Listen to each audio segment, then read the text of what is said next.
అనంతపురం జిల్లా తాడిపత్రి పట్టణంలో ఒక్కసారిగా వాతావరణం మారిపోయింది. ఉరుములు, మెరుపులు, ఈదురు గాలులతో కూడిన భారీ వర్షం అర్ధరాత్రి నుంచి కురిసింది. ఈ వర్షానికి అనంతపురం కడప ప్రధాన రహదారిపై పలు భారీ వృక్షాలు, స్తంభాలు నేలకొరిగాయి. దీంతో రహదారిపై వాహనాల రాకపోకలు కొంతసేపు నిలిచిపోయాయి. భారీ గాలుల ప్రభావంతో కొన్ని ప్రాంతాల్లో కరెంటు సరఫరా కూడా అంతరాయం కలిగింది. అటు రోడ్లపై చెట్లు కూలిపోవడంతో పోలీసులు అప్రమత్తమై బారికేడ్లు ఏర్పాటు చేసి ట్రాఫిక్ ను ఇతర మార్గాలకు మళ్లిస్తున్నారు. మున్సిపల్ సిబ్బంది రోడ్లపై పడ్డ చెట్లను తొలగిస్తున్నారు.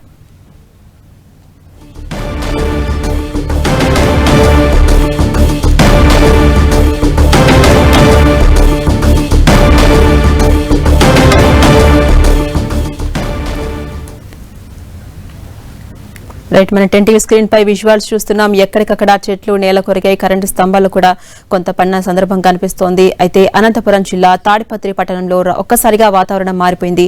ఉరుములు, మెరుపులు, ఈదురుగాలులతో కూడినటువంటి భారీ వర్షం అర్ధరాత్రి నుంచి కూడా కురిసింది. ఈ వర్షానికి ప్రధానంగా రహదారులని కూడా నదులను తలపించాయి. పలు భారీ వృక్షాలు, స్తంభాలు నేల కొరిగాయి.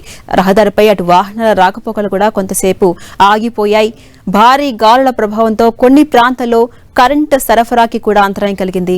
అయితే మనం చూస్తున్నాం, రోడ్లపై చెట్లు కూలిపోవడంతో పోలీసులు అప్రమత్తమై ఎక్కడికక్కడ బారికేడ్లు ఏర్పాటు చేసి ట్రాఫిక్ ను ఇతర మార్గాలకు మళ్లించారు. అలాగే మున్సిపల్ సిబ్బంది వెంటనే అలర్ట్ అయి రోడ్లపై పడ్డ చెట్లను తొలగిస్తున్నారు.